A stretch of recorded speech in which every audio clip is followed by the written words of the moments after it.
de programas del Instituto Nacional Demócrata. Vamos a grabar esta sesión para que todas las personas que no pudieron conectarse o que no van a poder de pronto unirse y que hacen parte del curso puedan tenerla disponible en nuestra plataforma, así que por eso estamos grabando esta sesión, solamente con esos fines, de modo tal que podamos tener el material disponible para las personas que por algún motivo no pudieron conectarse. Agradecerles a cada uno de ustedes el haberse primero animado a participar en este curso de integridad legislativa que estamos ofreciendo junto con el Congreso y el Instituto Nacional Demócrata.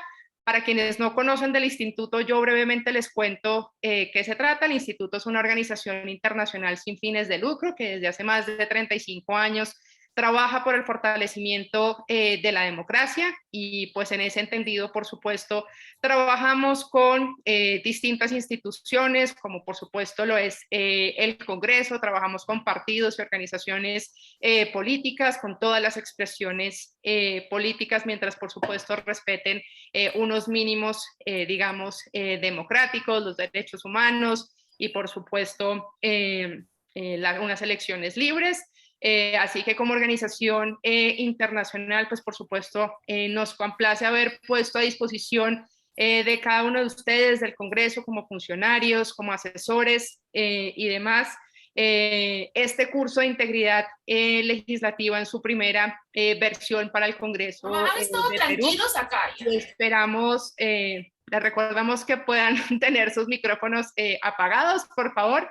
Y nada, les decía un poco que les ponemos a disposición este curso justamente para brindar mejores herramientas y para mejorar todo este tema de la integridad en los distintos congresos y especialmente en el Congreso de Perú en esta oportunidad. Y el día de hoy básicamente lo que tendremos es una sesión sincrónica donde estaremos conversando con una experta en estos temas que es Rocío Noriega. Ella es asesora del Grupo Bicameral de Transparencia del Congreso Nacional de Chile, abogada mexicana de la Universidad UANAC del Sur, máster de la Universidad de Texas en Austin y cuenta con un diplomado en Economía de la Universidad de Chile.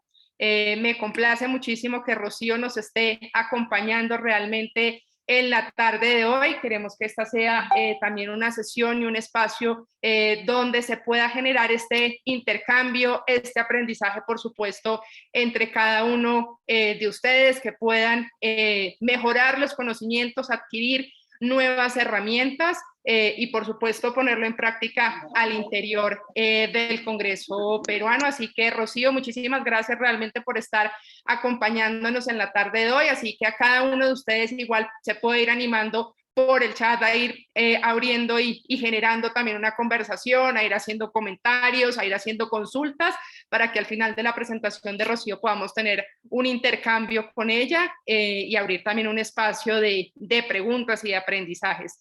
Rocío, el escenario es tuyo, así que muchísimas gracias por estarnos acompañando en la tarde de hoy. Muchas gracias, Alendia, por la invitación.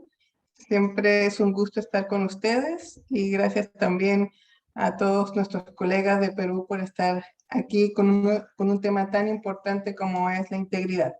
Tengo que decirles que me costó un poco ver cómo podemos tomar el tema, por dónde puede empezar uno, ¿no?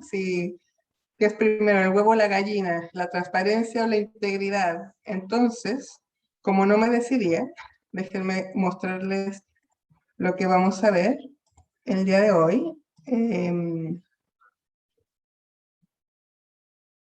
Voy a agrandarlo. Pensé que sería una buena idea tener todos los antecedentes de por qué necesitamos estas herramientas pro probidad, pro integridad y un poquito de la historia de Chile, que hemos cometido varios errores desde 1999, que se empezó con una comisión de ética y las declaraciones patrimoniales y de intereses, y cómo eso se ha ido desarrollando en el tiempo para ir mejorando, y hoy ya tenemos mejores herramientas. Después vamos a ver transparencia, a lo mejor me voy un poquito rápido con transparencia dependiendo del tiempo, y después integridad, que es lo que a todos nosotros nos interesa. Entonces, bueno, primero, ¿por qué esto es importante? Nosotros que trabajamos en los poderes legislativos, lamentablemente tenemos los peor evaluados en temas de corrupción a las municipalidades, a los partidos políticos y después venimos nosotros. En el caso de Chile, en una encuesta del 2018 nos ganaron las municipalidades, después la Cámara de Diputados, Gendarmería, porque hubo varios casos de corrupción que salieron a la luz, y posteriormente el Senado. Entonces, si ustedes ven cómo nos perciben, porque todos los poderes legislativos estamos mundialmente, ni siquiera de América Latina, tenemos este problema de percepción y, por supuesto, muy poca confianza de la ciudadanía en estas instituciones. Y es muy importante cuidar a la institución. Después, no sé si conocen este índice de capacidad del combate a la corrupción. Este índice también es de encuestas y mediciones sobre qué elementos tiene un país para poder prevenir, controlar la corrupción, que no haya impunidad, que eso es súper importante porque cuando hay impunidad, ahí todo lo que hagamos bueno, tratemos de hacer bueno, tener buenas herramientas, se nos va a la basura, porque la gente percibe por la impunidad que hay más corrupción. También mide que tengamos instituciones judiciales independientes, que eso es súper importante. En este ranking tenemos a Uruguay primero, como en el índice de percepción de la corrupción de Transparencia Internacional, que vamos a ver más adelante. Chile en un segundo lugar, Costa Rica en el tercero y Perú en el cuarto. O sea que Perú no canta mal las rancheras, como diríamos en México. Está haciendo cambios para mejorar el combate a la corrupción. Este es el índice de percepción de la corrupción, conocido por todos, de Transparencia Internacional. Puse al número 1 en el ranking, que es Nueva Zelanda, para que vean que si estamos alejados o no de ese primer lugar, que no llega a 100 puntos, que el mejor país debería llegar a 100 puntos. Uruguay, primero, antes Chile mantenía el primer lugar en este índice y en los últimos 4 años Uruguay es el que se ha mantenido como el primer país en América Latina en este índice de percepción. Tenemos a Perú, el último en 2020 con 38 puntos, México con 31, Chile 67. Verán que están estancados. Las últimas modificaciones que se hicieron en Chile en la agenda anticorrupción fueron en 2017 más o menos. Entonces, no, con todo lo que ha pasado en Chile más la pandemia, la agenda está estancada y eso se percibe perfectamente en el índice, que estamos con una piedra que no se mueve. ¿Dónde percibe la gente más la corrupción? Esta es una encuesta que se hizo en Chile por el diario La Tercera. Por supuesto, son las compras públicas. Todos los poderes, en el poder ejecutivo y todas las compras en Chile se hacen por medio de Chile Compra. Todo es público. El poder legislativo solamente hace algunas compras por ahí, aunque también toda la información es pública. Contratación de personal, esto es muy importante, yo creo, en los poderes legislativos, por esta sensación de que el amigo, que el pariente, que el nepotismo, que algún parlamentario contrata al hijo de otro parlamentario y el otro parlamentario contrata al primo y que ahí se pagan favores. Entonces, por lo menos, estamos trabajando muy duro en que los concursos cada día sean más profesionales, más transparentes. Se transparenta todo en el sitio web, quienes pasan a la siguiente ronda, para que la gente pueda ir viendo que de verdad son concursos y que no es solamente una puesta en escena, como diría Andrea, de que el concurso no es verdadero. Bueno, en construcción de obra pública, nosotros ahí en Chile por lo menos no tenemos nada por ahí, y en entrega de beneficios sociales, bueno, serían los proyectos de ley. Entonces, estos son las 4 áreas donde hay más corrupción. Entonces, regresando a por qué es importante la integridad. Porque si nosotros la ciudadanía no tiene confianza en nosotros, no va a creer en nada, no va a creer en la transparencia, no va a creer en los proyectos de ley, no va a creer en nuestro trabajo, no va a creer en la política, no va a creer en la democracia. Entonces, de verdad es un gran problema. ¿Cómo tratar de que vuelvan a confiar en nosotros? Y ese es el punto importante. Por supuesto, con transparencia, o como les decía, si no confían en nosotros, tampoco van a confiar en la información que les estemos dando, en la integridad, que es muy importante, y por eso están todos ustedes acá, porque sabemos que es un tema que hay que trabajar. Participación ciudadana es otro tema que yo no lo voy a tratar aquí, pero que en el Congreso de Chile estamos tratando de ir abriendo nuevos caminos para la participación. Desde el Congreso virtual, donde se publican proyectos de ley que las personas pueden votar a favor, en contra y además comentar, se sistematiza toda esa información y se manda a la comisión que está debatiendo el proyecto de ley para que, si hay alguna buena idea, algún parlamentario pueda hacer una indicación con esos comentarios y fortalecer los proyectos de ley. No sé si aquí también tienen experiencia algunos de ustedes en todo lo que es Parlamento Abierto con la co-creación. Hacemos los planes de acción co-creados con las organizaciones de la sociedad civil. Ahí es muy difícil hacerlo con la ciudadanía, pero por lo menos con las organizaciones de la sociedad civil.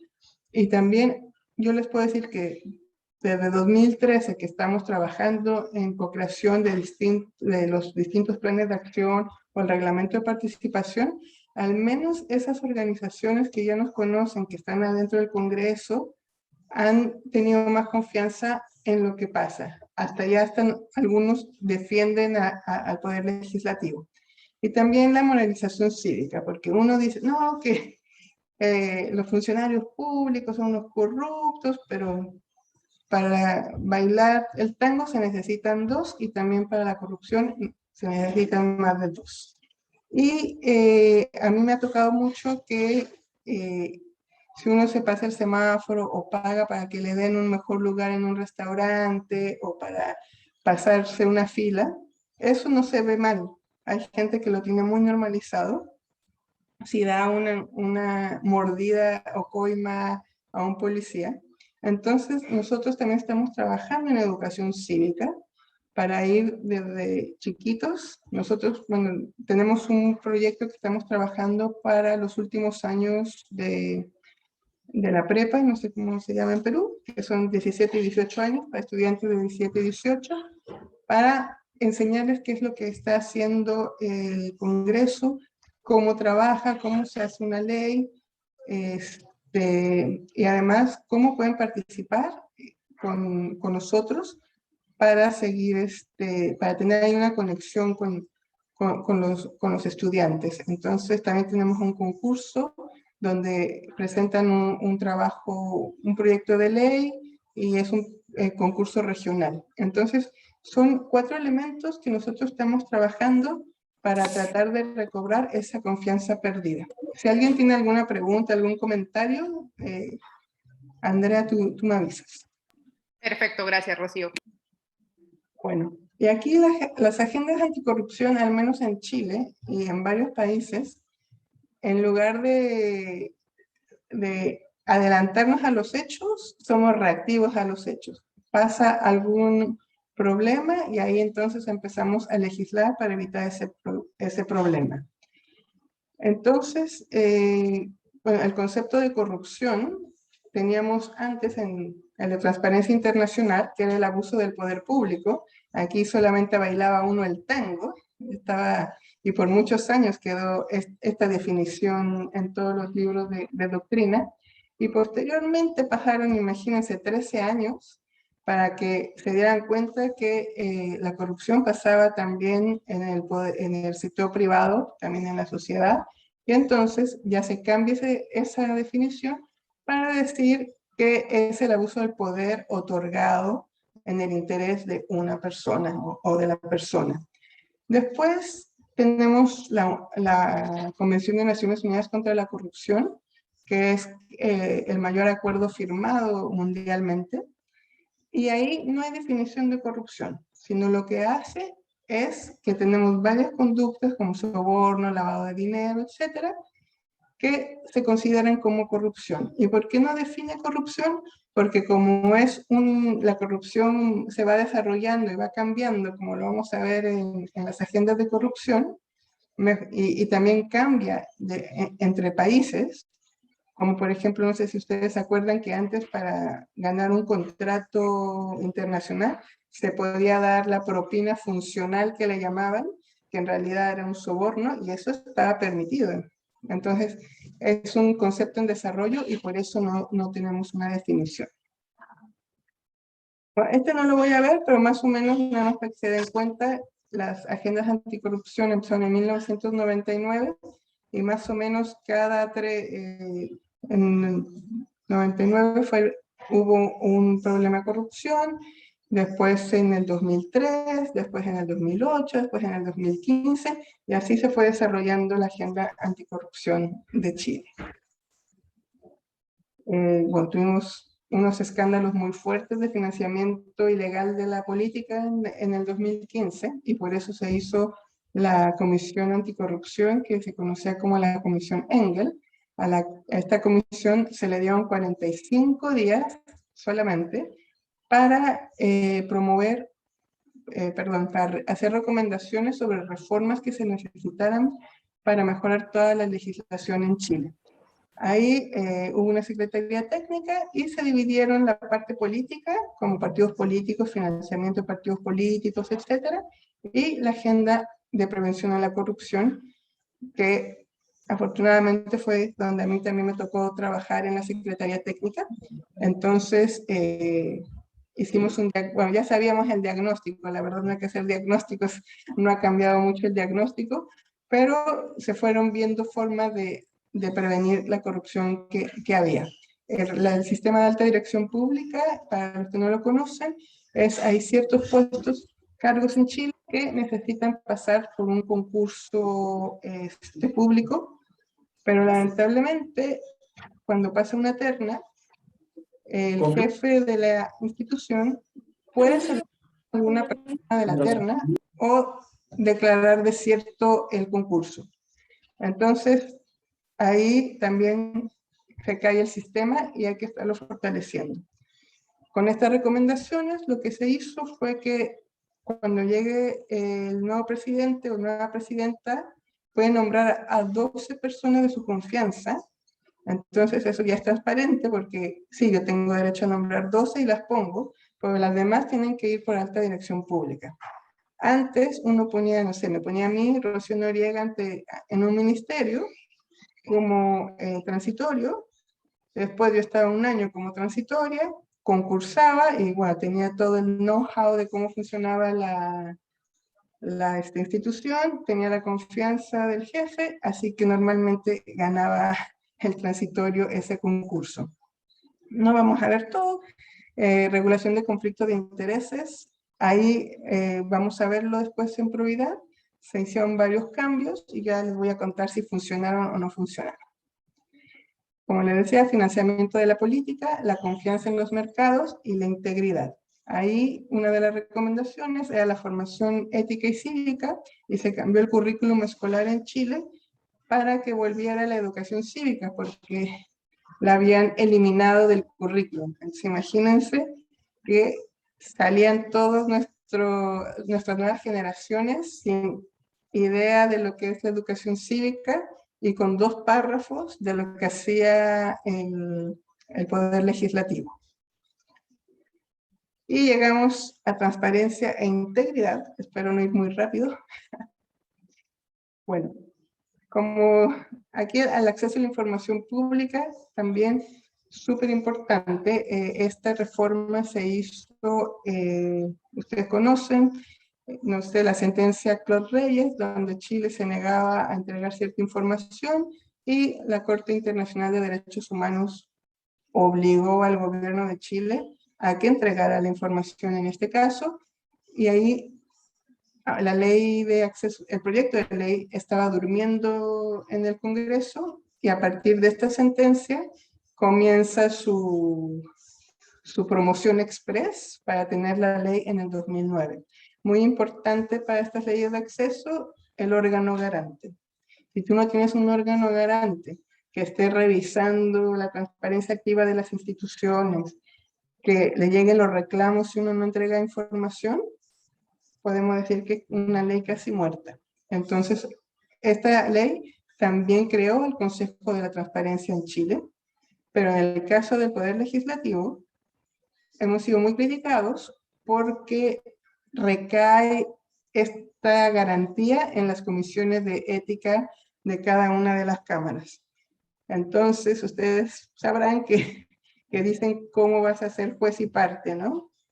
Y se han hecho varias recomendaciones para que haya un ente externo.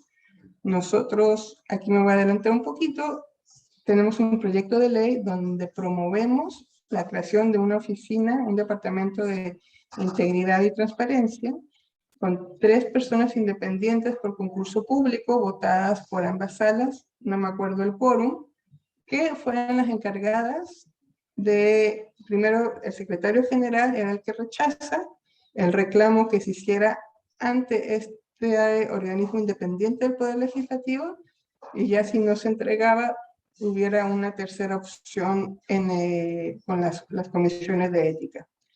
Pero lamentablemente el proyecto duerme todavía, pero sería, yo creo que una buena forma de salir de este problema que tenemos, porque hay cierta independencia y promovería además este derecho.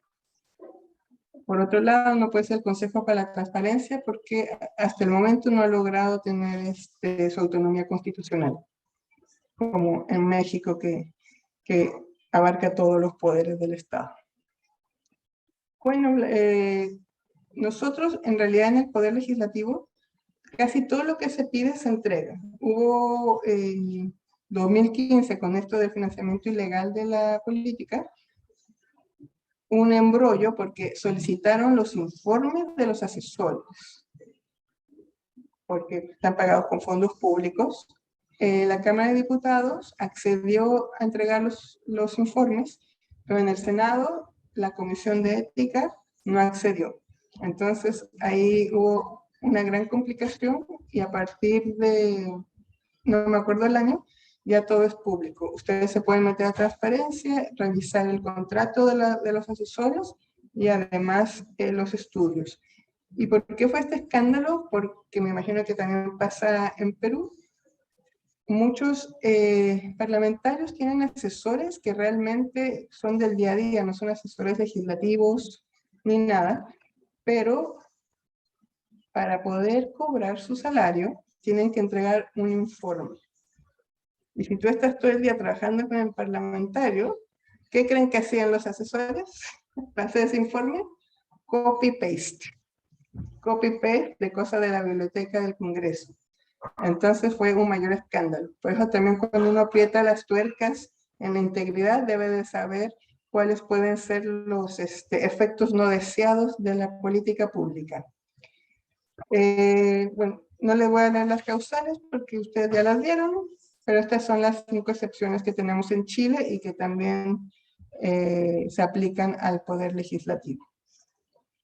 Después, la transparencia activa, nosotros yo creo que, bueno, yo no, pero la gente que ve transparencia ha hecho un gran trabajo porque está casi toda la información que se requiere, no solamente la legal, sino también mucha transparencia proactiva y bien mapeada para que la gente pueda llegar a leer a lo que le interesa. Entonces, aquí ya es un avance. Tenemos el índice latinoamericano de transparencia legislativa que se difundió hace unos meses, que mejoró bastante con el apoyo de Eurosocial y donde revisaron todos nuestros sitios web de transparencia de América Latina con miles de preguntas. Yo no sé si a ustedes les habrá tocado, pero era una sábana Excel impresionantemente grande y le daban oportunidad al Congreso de ver si de verdad estaba o no estaba esa información. Acá, para que eran 348 preguntas. Imagínense el trabajo para ver si lo teníamos o no lo teníamos. Y bueno, estas son las mediciones. Yo dije que todos habíamos reprobado, pero en Eurosocial me dijeron que con 59,6% habíamos pasado, pero yo todavía tengo mis dudas. Hasta les pedí que los decimales fueran hacia arriba, como en la escuela. Entonces, está en primer lugar Chile, y Perú está con el 35,4% en este índice. Estos índices son bastante buenos porque está homologado y hace que los poderes legislativos cada año, bueno, es cada 2 años, hay que trabajar un año antes, esté motivado a seguir entregando información y cómo se entrega esa información. Y este índice, si alguien de ustedes está interesado en este tema, es una muy buena guía en donde tienen que el Congreso de Perú fijarse para seguir adelante en transparencia. Bueno, estos son los índices anteriores, pero como cambiaron de metodología, no son comparables. Me voy a pasar. Todos estos son las distintas dimensiones del índice. Entonces, se revisa cada dimensión y después la general. Y estas son las calificaciones de Chile con su 59,6%. Y llegamos a integridad. Ahora sí, el huevo y la gallina. Bueno, acá el único malo de estar virtual es que yo les voy a hacer una pregunta. Si alguien de ustedes choca el auto estacionado una noche, un auto estacionado, sacan su coche, lo chocan, no hay cámaras, no hay personas, y no tienen seguro y no tienen dinero. ¿Qué hacen? Normalmente, ¿qué harían? ¿Quién se anima? ¿Quién se anima? ¿Qué hacen? ¿Quién abre el micrófono?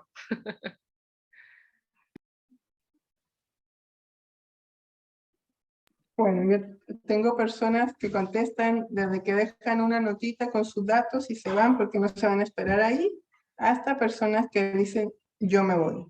Entonces, una definición de integridad es hacer lo correcto aunque nadie te esté viendo. Sin embargo, la definición de la OCDE es la alineación consistente con y el cumplimiento de los valores, principios y normas éticos compartidos para mantener y dar prioridad a los intereses públicos por encima de los intereses privados en el sector público. Esta es la integridad pública. Entonces, después vamos a ver los sistemas de integridad donde se trabaja para exactamente dar una estructura a que esta definición de integridad la podamos implementar en las instituciones. Vamos a meternos un poquito en economía del comportamiento. Bueno, la probidad en Chile dice la ley que es la conducta funcionaria intachable y un desempeño honesto y leal a la función o el cargo, con preeminencia del interés general sobre el particular. Cuando lo queremos poner en español, nadie sabe cómo definirlo en español y nada más dice que hay que ser honrado. Y la ética, bueno, son los estándares o principios de lo que está bien o está mal, y la ética sí puede ir cambiando respecto de dónde viene la persona. Pero cuando uno entra a una empresa, al poder legislativo, tiene que tomar los valores de ese lugar y tener la ética profesional que se solicita. Acá en economía del comportamiento, hay una teoría muy interesante sobre lo que nosotros antes decíamos que nosotros no vamos a portarnos mal ni vamos a hacer nada malo por miedo a las sanciones. O que si no, la teoría de Gary Becker, que es este señor de acá, que dicen que fue a una universidad, tenía una reunión muy importante, se estacionó en un lugar ilegal y puso en la balanza el costo de estacionarse mal, los beneficios de ir a la reunión y la probabilidad de que fuera sancionado o no. ¿Y ustedes qué creen? Por supuesto, dejó el auto estacionado ahí y se fue a su reunión.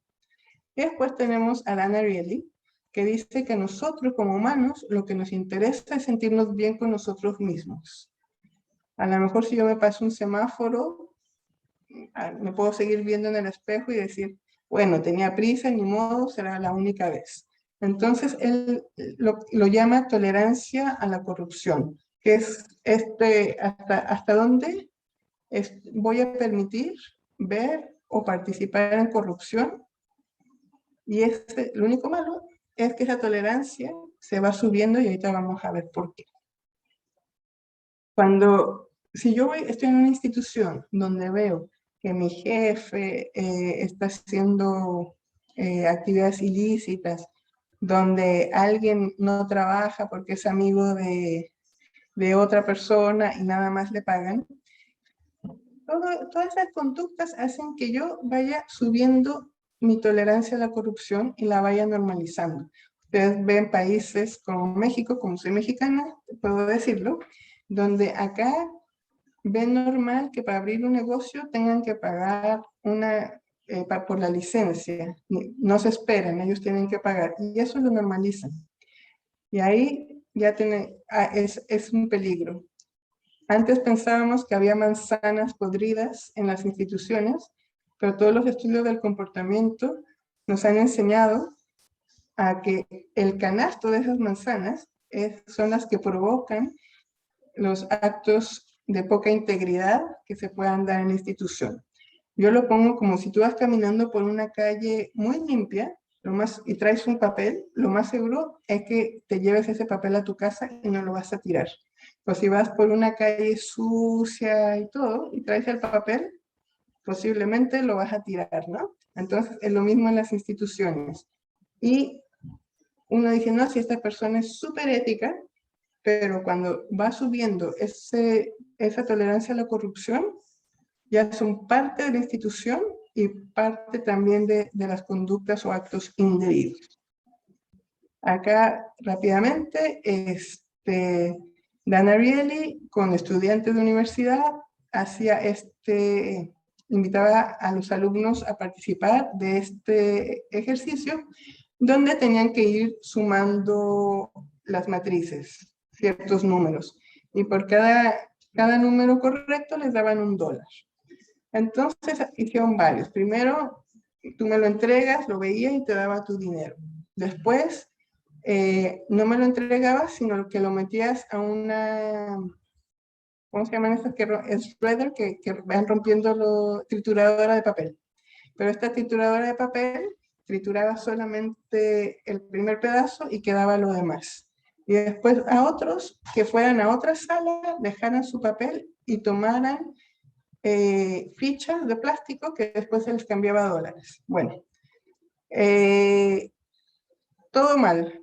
En alguna u otra medida, la gente, sobre todo la que iba afuera y tomaba las fichas de plástico, en lugar de billetes, hacía más trampa. Entonces, aprendemos que el humano es irracional la mayor parte del tiempo y que si estás un poquito alejado de esos beneficios, eres todavía más maleable a corrupción.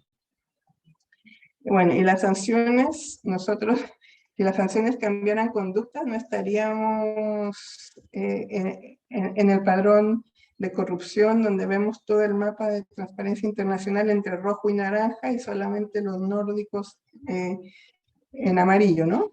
Entonces, por eso tenemos que tener en cuenta que todo lo que salga en el Poder Legislativo atienda también a cómo es el ser humano. Y sabemos que las sanciones por sí solas no atacan el problema, pero si no tenemos sanciones, hay percepción de impunidad y ahí entonces estamos haciendo que la tolerancia de nuestra sociedad también vaya aumentando. ¿Y por qué hacemos cosas malas o incorrectas o ilegales de repente? Uno, la presión del trabajo. Yo sé que en todos los poderes legislativos hay en ciertos departamentos mucha presión. Otro puede ser un objetivo personal porque yo quiero llegar a algún cargo y no me importa qué hay entre el cargo y yo. Después, cuando estamos en grupos, siempre pensamos lo que piensan los otros, qué es lo que esperan de mí, cómo creo yo que ellos piensan que yo me debo comportar. Después, la presión social. También la presión social es súper importante si ustedes se fijan cuando hay grupos de personas en las protestas o en ciertos actos, como ahí ya se deshumaniza a la otra persona y estamos en un grupo y la responsabilidad no es de uno, sino es de varios, y se divide, ahí también hay problemas. El contexto. Si conocen a este ciclista Lance Armstrong, él cuando llegó a competir, vio que todos los demás estaban metiendo cuestiones para ganar, dopando, y entonces él pensó realmente que para poder competir en las mismas circunstancias, él también tenía que doparse. Cuando Oprah Winfrey, años después que le quitan todas sus medallas, le pregunta que si él no creía que estaba haciendo mal, él dijo, no, en ese momento yo no sabía que estaba haciendo mal. Y ustedes me van a decir, ay, sí, sí, sí sabía. Pero no, hay una ceguera ética que es temporal, pero que no nos deja ver lo que estamos haciendo, y toda la información que llega a nuestro cerebro, nosotros la tomamos exactamente para justificar nuestros actos, y yo creo que nos ha pasado, ¿no?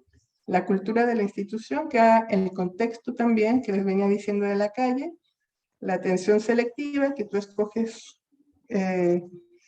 cierta parte de la información para justificarte, el sesgo por interés propio, que podría ser una manzana podrida, etcétera. Entonces, esa es la pendiente resbaladiza. Una vez que uno cae, ya va bajando, bajando, bajando, bajando. Así que tenemos que evitar a caer.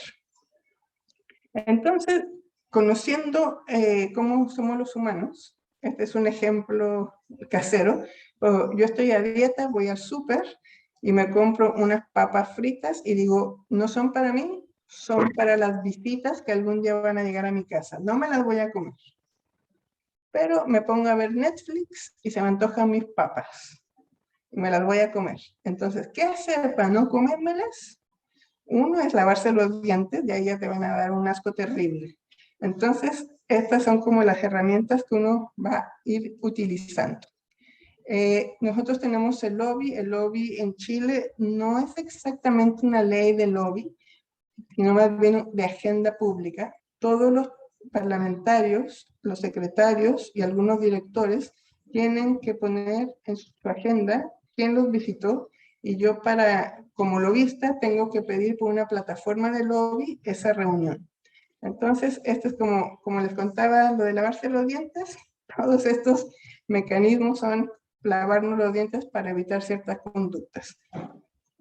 Por ahora, lamentablemente, tampoco están regulados los correos electrónicos, los WhatsApp, ni las llamadas de teléfono. Solamente las reuniones solicitadas por la plataforma, o bien, si yo estoy en una boda y se me acerca un lobista, yo como parlamentario tengo que ir a registrar. ¿Cómo se fiscaliza?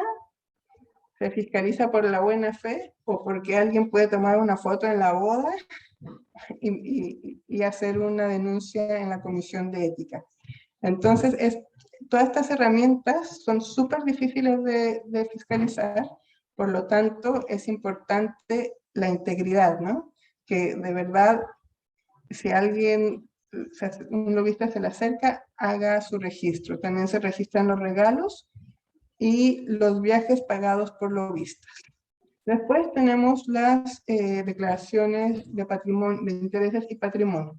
Cuando empezaron esta ley en 1990, en el 2000, perdón,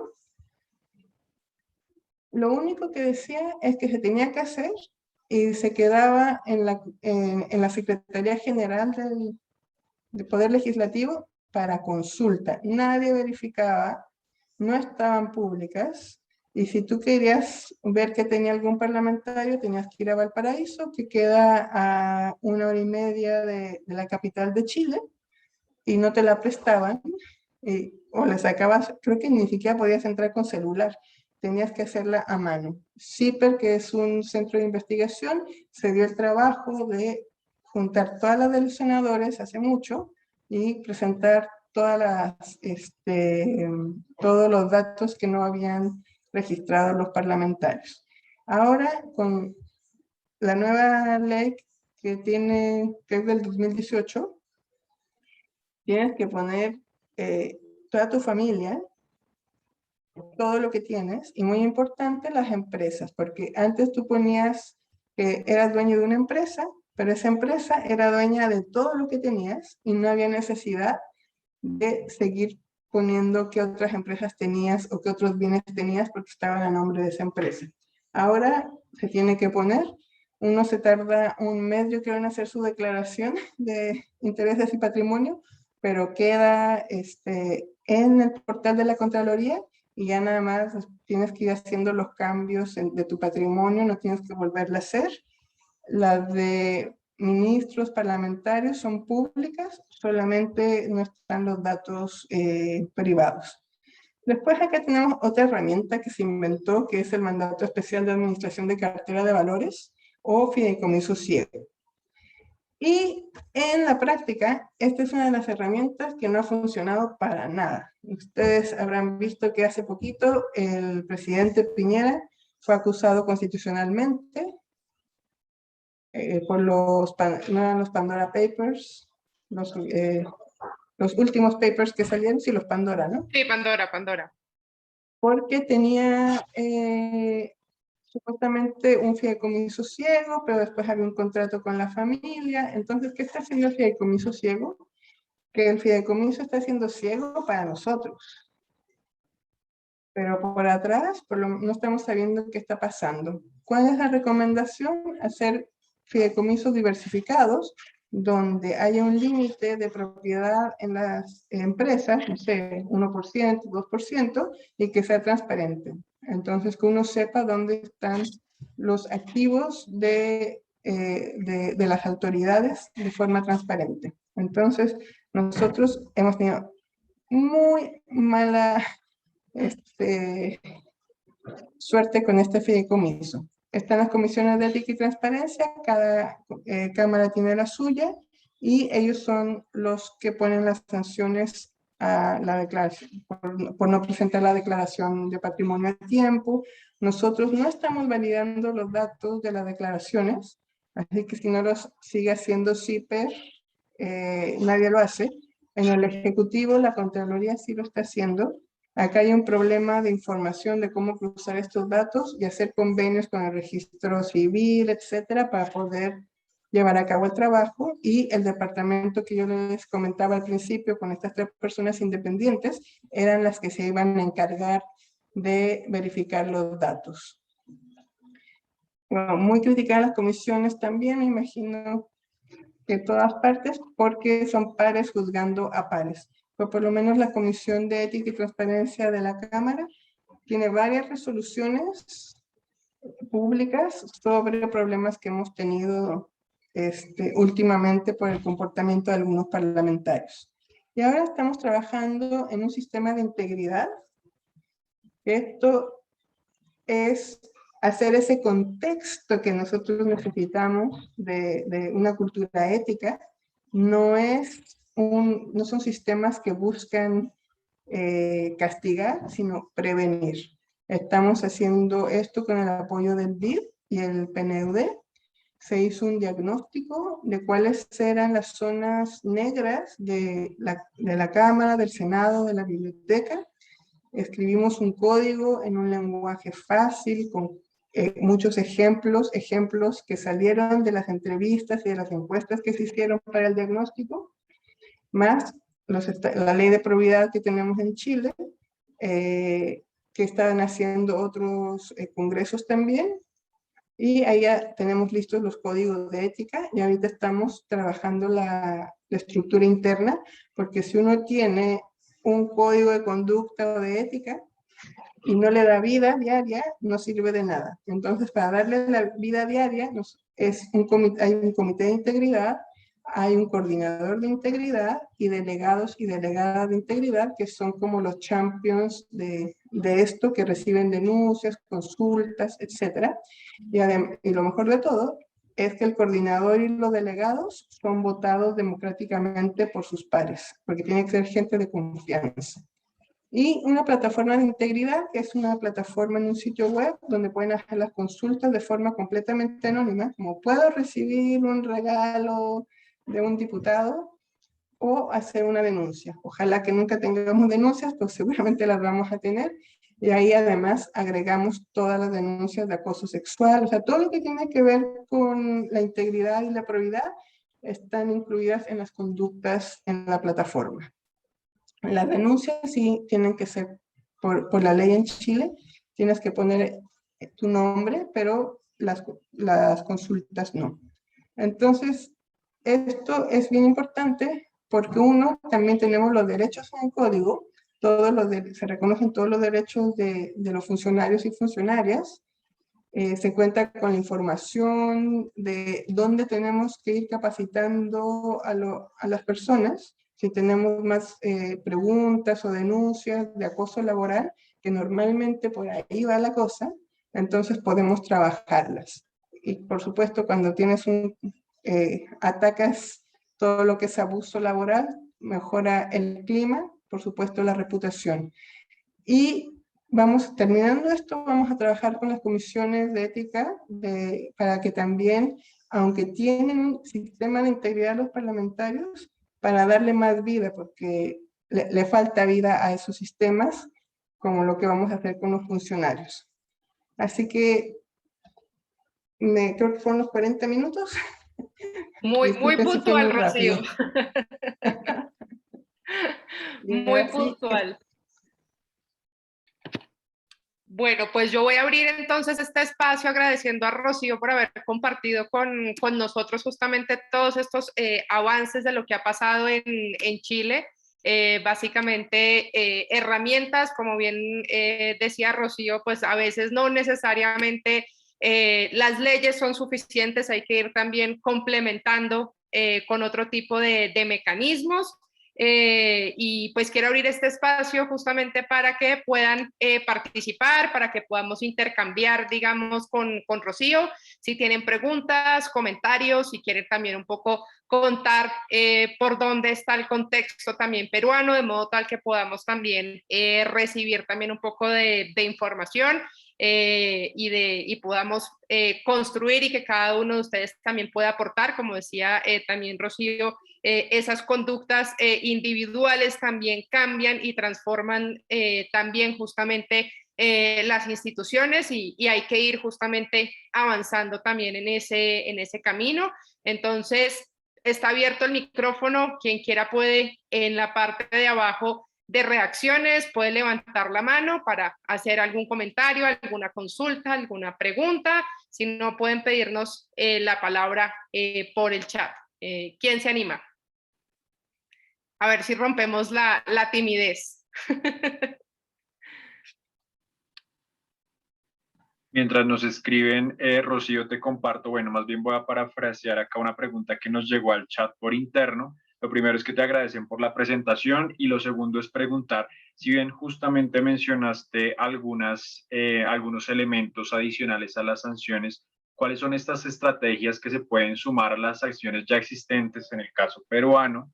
Y cómo se puede pasar de sanciones a otra serie de mecanismos quizás más fáciles de implementar y positivos, dice acá.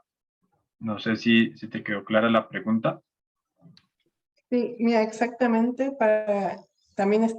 Nosotros tuvimos estallido social, COVID, y ahora estamos con la convención constituyente. Y me preguntaron exactamente, pero para el caso de los parlamentarios, porque las sanciones para los funcionarios son las que están en la ley. Estos sistemas de integridad tampoco pueden inventar cosas. Entonces es la censura que te escriben en tu hoja de vida, etcétera, o la destitución si violaste gravemente el principio de probidad. En el caso de la ética, lo que nosotros hicimos es solamente que si alguien comete por el sistema de integridad alguna falta ética, ahí son capacitaciones. Si la vuelves una capacitación general, si lo vuelves a hacer una capacitación individual, y ya la tercera vez el Comité de Integridad tendrá que ver cómo resolverlo, ¿no? Esperemos que nunca haya nadie la tercera vez. En el caso de los parlamentarios, es bien interesante porque también una de las constituyentes decía que nos olvidáramos de las sanciones, que viéramos otros temas. Entonces, yo vi que se les quitan privilegios, por ejemplo, si tú eres presidente de una comisión, de un comité, y te sancionan, te pueden quitar ese privilegio. Estaba en el reglamento de ética, pero fue muy criticado quitarle la palabra, que no pudieran los constituyentes hablar durante una semana o 3 días, pero ahí fue demasiado controvertido.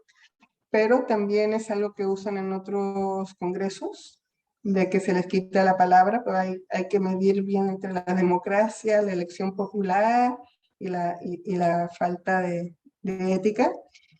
Y yo trabajé mucho también con sistemas de integridad en el sector privado y lo que hacíamos era conversar. Yo creo que conversar, mucha gente no se da cuenta por esto de las urgencias, de la presión, no se da, no, tiene la ceguera ética, ¿no? Y entonces conversar, lo mismo que una experta de Harvard un día nos contó, esto es como un terremoto. A ustedes les enseñan, no sé, Chile, en Chile al menos una vez al año hacemos lo que se llama la operación Daisy, que es salirte de la oficina, y etcétera, etcétera. Una vez al año, pero cuando hay un terremoto yo la verdad no me acuerdo ni qué tengo que hacer, ni para dónde voy. Entonces todo esto de ética, o sea, de integridad es estar recordando los coordinadores, los delegados, es lo que tienen que hacer. No es de que les vayamos a hacer una capacitación una vez al año, sino que en todas las reuniones podemos tomar algún caso, por ejemplo, oye, ¿qué opinan de lo que le pasó al presidente? Y hacer una conversación. Oye, ¿tú qué harías si te ofrecen dinero y estás muy apurado porque tienes un familiar enfermo? Entonces, estar hablando de eso nos está haciendo que ya nuestro cerebro pueda tener esté predeterminado a ver cómo tiene que actuar, porque si nos agarra por sorpresa, ahí lo más seguro es que no vamos a actuar adecuadamente. Entonces yo me quedaría con las capacitaciones y conversar y hacer ver a las personas lo que es esperado de ellos. Gracias, Rocío. Y justamente ese también es el objetivo de este curso, ¿no? Muchos de ustedes son quizás funcionarios, asesores por primera vez, y justamente este tema también de aprender, de recordar y de mejorar también las prácticas al interior del Congreso. Y creo que eso que ha dicho Rocío justamente al final, mucho en ese ejemplo, creo que el terremoto es perfecto, porque yo también creo que cuando a mí me dicen evacúe, tengan la maleta, no tengo nada listo, y cuando va a salir, sé que va a salir corriendo así la tenga lista sin absolutamente nada, y eso seguramente también nos pasa en ese tema de estar además envueltos en el día a día, y que quizás el estar recordando justamente nos predispone más y nos alerta un poco más justamente a generar también buenas prácticas al interior también de la institución. Tenemos a Katiuska con la mano levantada, así que Katiuska, por favor, adelante, y las otras personas que también quieran tomar la palabra nos pueden solicitar. Katiuska. Hola, buenas tardes con todos. Muy interesante la exposición. Comentarles un poco mi experiencia desde el lado privado. Yo fui oficial de integridad de una empresa privada y muy lindo todo para iniciar el tema de integridad, o sea, hacer los manuales, hacer el plan, hacer toda la estrategia, pero cuando ya empiezas a controlar y a detectar algunos casos, es que la alta dirección no te pone trabas, pero te dice, mira, es que ellos no saben, entonces tienes que tener paciencia, mira, ya no tienes presupuesto. Entonces es un poco difícil tomar el liderazgo en temas de integridad. O sea, el comienzo es bien bonito, todos quieren ser abanderados de la integridad, de la lucha anticorrupción, pero cuando llega el momento de la verdad, digamos, es muy complicado. Y si la alta dirección no te apoya, peor. y cómo convences a los demás de que hagan algo de prácticas que, como decía Rocío, ya son parte de la estructura de la compañía. O sea, cosas que aparentemente son el día a día de la compañía y que de pronto tú empiezas a levantar alertas solo con las charlas y dices, pero esto no está dentro del programa de integridad, pero nosotros lo hacemos así, no hay cómo hacerlo de otra manera. Es todo un cambio de mentalidad que demora bastante y es una lucha del día a día. Tienes que inventar juegos, tienes que mandar avisos, hacer, yo creo que mucho de animador, porque así, o sea, empezar tipo de llamarles la atención. A mí me tocó hasta hacer los superhéroes para que a cada equipo de la compañía era un superhéroe y cuál iba ganando, una cosa así. Entonces es bien difícil, pero para adelante, ¿no? Entiendo que en el Congreso ya se ha creado la oficina de integridad y están por implementarla. Y me parece que es un buen paso, ¿no? Porque hay muchos retos y solo llamar la atención de la gente para que es gente que sabe hacer lo correcto, sino que inmiscuirla en el tema de que todas las cosas se pueden hacer mejor de lo que se están haciendo. Gracias. Muchas gracias, Katiuska. Eso también me lleva a mí una pregunta también, Rocío, es cómo lograr voluntad política. Creo que Katiuska justamente en el tema muchos queremos abanderar el tema, pero cómo logramos además en el Congreso lograr la voluntad política para también hacer transformaciones. No sé, Rocío, también de pronto ahí mientras alguien más se anima, si puedes hacer alguna reflexión quizás al respecto. Muy, muy de acuerdo con Katiuska, no es fácil. Nosotros, cualquier actividad que hagamos en el Congreso, necesitamos la voluntad política.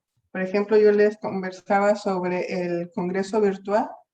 Si no hubiera voluntad, ahí no lo hubiéramos logrado. ¿Y cómo lo logramos?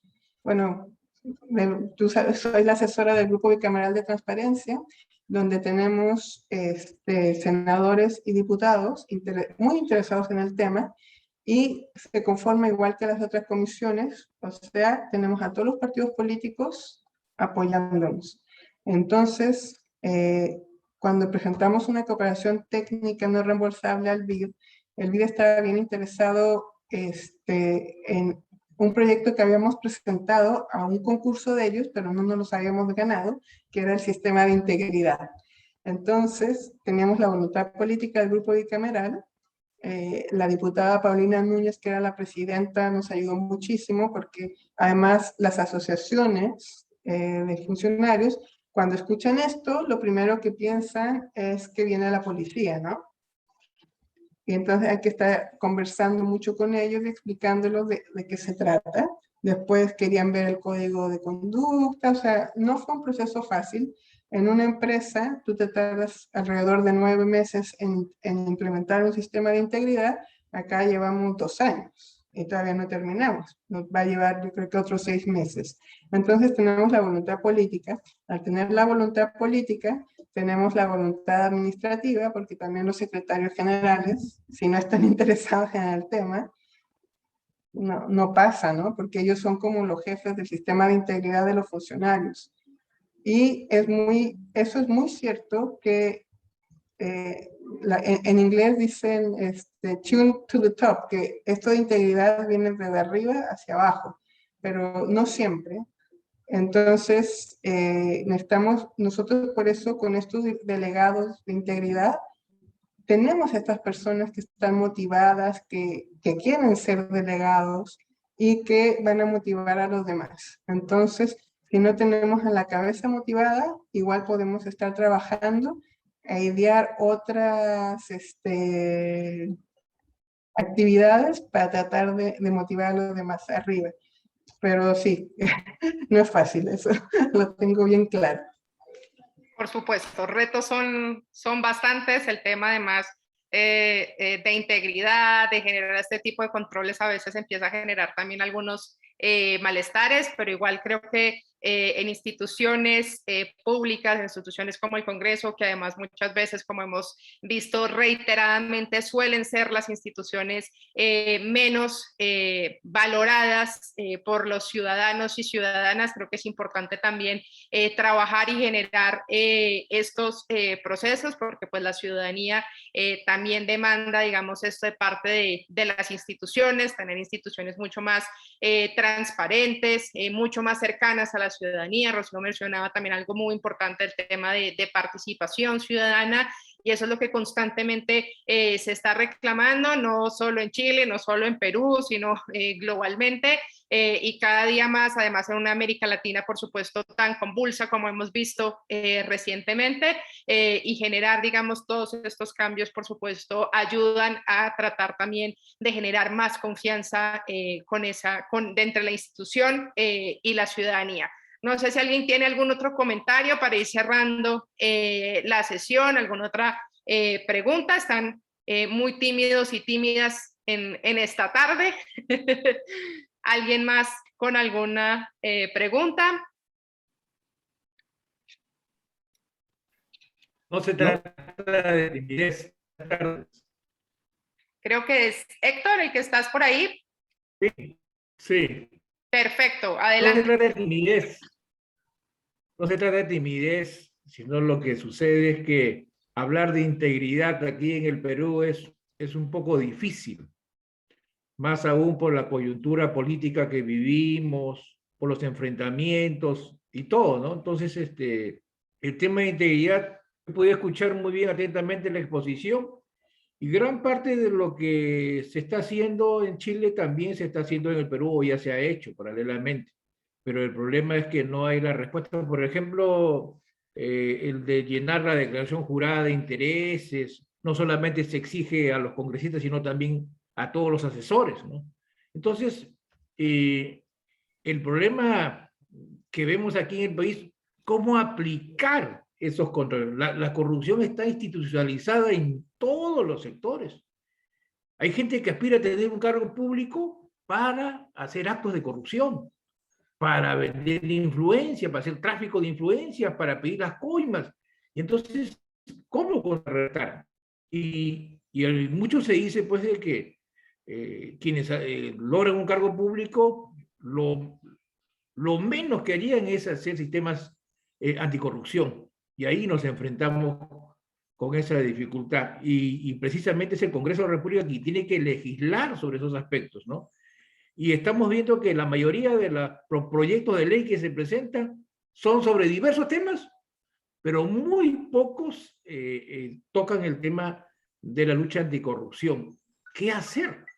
Allí viene la pregunta. ¿Qué hacer? ¿Cómo han hecho en Chile para que al menos, por ejemplo, esa comisión que han nombrado, no para evaluar algunas propuestas de leyes? Creo que eso también se está tratando de implementar aquí en el Perú, pero eso lo señalaría pues, que como atentar contra la libertad que tiene el congresista para proponer proyectos de ley. Esa es mi opinión. Gracias, Héctor. Sí, en Chile también, como no se invitó a ningún congresista, se fueron en picada con la Comisión Engel, pero no eran proyectos de ley, sino eran ideas, recomendaciones de lo que debería de tener los proyectos de ley, y ahí lo tomó el Ejecutivo, que es colegislador acá en Chile, y presentó los proyectos de ley. Entonces no había ningún conflicto entre las funciones del Congreso y esta comisión. Es más, el Senado después hizo como eran tantos proyectos de ley, hizo una comisión especial de probidad para darle rapidez al proceso legislativo de estos proyectos. O sea que al principio criticaron, pero después vieron que era positivo, ¿no? Y bueno, es la pregunta del millón, lo que tú dijiste, si ya está la corrupción casi en nuestro DNA, ¿qué podemos hacer? Y en Finlandia, que es uno de los países ejemplo, la opción es educación y control social. Acá en Chile todavía la gente Si pasa algún acto de corrupción, todavía ahí dice, oh, qué horror. En México, robaron poquito. O sea, cuando fue el financiamiento ilegal de la política, los padres mexicanos se reían porque los montos eran, voy a inventar, ¿no? Pero $100,000. Entonces se reían. Y yo creo que por medio de la educación es básico en esto. Y el sistema de integridad también es educación, pues no tenemos que olvidar a todas las nuevas generaciones. Entonces, esto es a largo plazo. También alguna comisión internacional, en Guatemala le iban bien hasta que le echaron, pero en los países donde hay una corrupción sistémica, donde la gente no cree ni en la justicia, ni en nada, entonces tú tienes que ver otras formas de que tengan confianza, que la confianza yo creo que es lo clave. Y otra cosa que me llamaba también la atención es que a veces cuando alguien comete alguna ilegalidad y tiene algún beneficio, los amigos en lugar de decirles, ¿sabes qué? Qué horror que lo que hiciste. Oye, qué bien, te felicito. Cuéntame cómo lo hiciste. En las encuestas la gente vota porque dice, roba poquito pero hace. Entonces tenemos que ir cambiando toda esa mentalidad.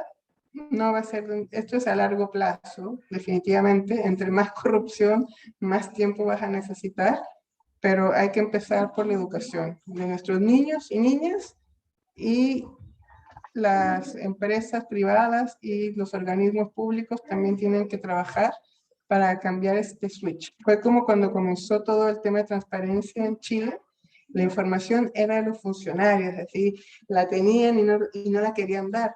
Y costó, yo creo que unos 7 años, en que ahora ya uno cuando hace un documento piensa que va a ser público y tiene que haber gestión de los documentos y todo.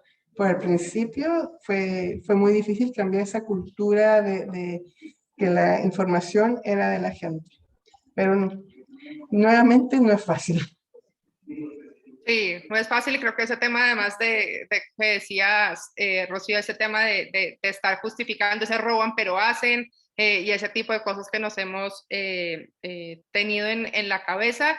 Y el tema de la sanción social creo que también es un tema importante porque además creo que mucho de la ciudadanía termina nuevamente quizás por más de que diga robaron, hicieron, después eligiendo probablemente nuevamente, si no hay un sistema de justicia, digamos, eficiente, también ese tipo de que se vea que hay una sanción social y que realmente ese tipo también de conductas tiene consecuencias, ayuda también, creo que ir formando y mejorando, aportando un granito de arena que, como tú decías, quizás es un tema probablemente a largo plazo, pero no hay que desfallecer y hay que seguir mientras podamos en esa lucha constante por, digamos, transformar en todos los aspectos estos temas. Tengo a Sergio con la mano levantada. Sergio, adelante. ¿Cómo está? Mucho gusto, en verdad, felicitaciones, pero quiero solamente agregar lo que dice el compañero Héctor Chávez. Es un tema álgido, complejo, pero también hay que tocar el tema histórico. Recuerden que el Lima, que ha sido el virreinato más fuerte de toda España, fue aquí en el centro histórico de Lima, fue desarrollada, arraigada y conculcada a través de sangre y fuego. Es decir, Francisco Pizarro conquistó, pero a la vez asesinó a su amigo Diego de Almagro, el hijo de Almagro vino, lo mató a él, Luis Francisco. Es decir, el virreinato de Lima, a partir de 1532 para adelante, fue formado en base a sangre, a odios, a rencillas y a corrupción de todos lados. Uno. Número dos, el libertador Simón Bolívar, en su gira por el norte, no encontró la corrupción que encontró en el año 1823, 24, 25, cuando vino desde Colombia, Venezuela y Ecuador. Es decir, que no implantó ningún decreto de pena de muerte contra los corruptos en Ecuador, en Venezuela ni Colombia, pero sí lo hizo en el Perú. El 13 de febrero de 1825, el primer decreto ley puso pena de muerte, fusilamiento a cualquier persona que pasaba los 3 pesos que robaba contra el erario nacional.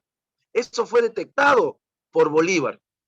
Y fue el único amigo que tuvo fue José Faustino Sánchez Carrión, el prócer y precursor de la independencia. Un liberteño guamachuquino, él, de Trujillo, como somos nosotros, el cual de una u otra manera detectó todo ese tiempo que se había amalgamado más de 300 años, y por eso que San Martín, cuando llegó, no pudo doblegar esa corrupción, la historia misma del limeño virreinal, y tampoco lo pudo hacer Bolívar. Por eso puso su constitución política, por eso que los limeños, de una u otra manera, las autoridades o los intelectuales, académicos, siempre lo han tildado como dictador, pero el tema principal es que él detectó la corrupción. Él fue el primero que detectó. Ha pasado 200 años, señorita, y a todos los que están acá. Y eso, con todo lo que ha hablado el compañero Héctor Chávez y entre otras personas, sucede lo mismo. ¿Y cuál es la coyuntura actual? El 2002, después de toda la corrupción de Fujimori, porque eso, seas tú fujimorista o no, es innegable. Seas tú amigo de ahí de la Torre, partido prista, tienes que decir los hechos tal como son. El 2002 hay un acuerdo nacional, 35 políticas del Estado. Y en una partecita, la 26, dice: promoción de la ética, la transparencia y erradicación de la corrupción, el lavado de dinero, evasión tributaria y el contrabando en todas sus formas. El 2002. Hasta ahora, solamente datos. Así nada más les voy a dar datos que pueden encontrar ustedes googleando. Hace 3, 4 años, 57 gobernadores regionales y más de 2,000 alcaldes han sido vacados por corrupción. Casi el 9, 10, hasta 15% del Producto Bruto Interno representa todo en términos económicos la corrupción. ¿Y cuál es el tema para finalizar? Hay un grupo político, que todos los peruanos lo sabemos, que Fujimori 6,000 millones de dólares oficialmente se llevó después de que se fue en los aviones y todo. Esos 6,000 millones, yo siempre en mis artículos que manejo, les digo, en 20 años, ¿cuánto ha sido invertido? ¿Cuánto ha generado? En inversiones mineras, en fideicomisos, etc. Se crea partidos políticos, 1, 2, y 3, y 4, y 5, y 6, y 7. Ese dinero es el que compra periodistas, es el que compra partidos, congresistas, que compra todo, canales de televisión, todo, etc. Esa situación amalgamada por nuestra crisis de educación y crisis de ideas, de políticas, de que no tenemos gobernantes, y nuestro actual presidente adolece algunas cosas, y toda esta situación hace que nuestra corrupción siga vigente.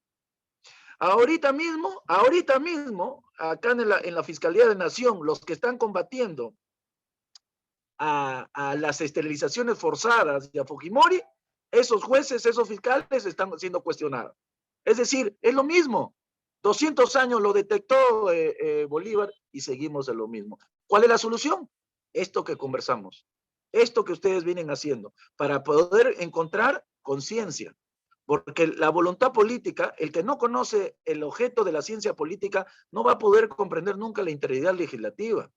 Hay mucha gente que piensa que hay ciencias políticas y no lo saben. Nuestra facultad de Derecho, la mitad, sigue llamándose ciencias políticas cuando solamente hay la politología, la ciencia política. Hay una sola ciencia política, ¿correcto? Pero nosotros acá en el Perú seguimos pensando que hay una pluralidad. Y imagínense, de un tema tan chiquito, en un pequeño detalle, como en nuestra conciencia y política. ¿Qué podemos hacer? Lo que dijo la señorita, la ponente, la expositora, el trabajo de niños. Es un trabajo, hay que hacer un lobby educacional. Así como uno aprende la lectura desde niño, no la vas a aprender todos los 20, 30 años, no te va a gustar. No te va a gustar nunca. Es así, las aficiones, como de otra manera, si tú no la aprendes de niño, no la vas a aprender. Tenemos que ir ahí. Entonces, ¿por qué el fútbol peruano se mantiene, para terminar? Porque nosotros sí tenemos una cierta especialidad de trabajar en niños. Y a los niñitos les va gustando el fútbol. Y por eso por lo menos nos mantenemos ahí dentro de la élite sudamericana. Entonces, no es timidez, como decía, nosotros no tenemos timidez, porque los peruanos, de todas maneras, siempre hemos combatido desde todas las instancias, y de acá del Congreso, todos los que manejamos en los despachos congresales, quizás no tenemos esa voluntad política, no podemos expresarnos, pero sí tenemos conciencia política de poder saber que nuestra historia es así, y nuestro presente y nuestro futuro va así. Y estos eventos ayudan por lo menos a poder despertar la motivación de que algunas personas pues nos quieren tapar, nos quieren quitar los ojos y nos quieren poner ciegos. Muchas gracias. Gracias, Sergio, por esta reflexión. Y sí, efectivamente, el tema de educar desde los distintos escenarios, de seguir formando justamente en estos temas, de capacitar. Y realmente cada uno de ustedes es un agente de cambio, cada uno de ustedes en los distintos lugares en el que se encuentran, las distintas posiciones, puede hacer las cosas de manera distinta, puede generar propuestas. A veces quizás uno quiere ver los cambios más rápido de lo que se pueden dar, pero hay que seguir, digamos, acá ustedes muestran en este momento básicamente 18 personas que nos quedan en este momento de la sesión, que están interesadas, que tienen la voluntad de distintas orillas políticas, además, que creo que eso es importante también resaltarlo, desde diferentes ideologías. Es que, señorita, discúlpeme, nos encontramos en pleno. Ahorita todos los congresistas están en una frescura para ver si hay vacancia, entonces eso es la ausencia de nuestros compañeros, quizás. No, entiendo perfectamente además del contexto, por eso estamos dejando esta sesión grabada para que también las personas que no pudieron participar la puedan ver.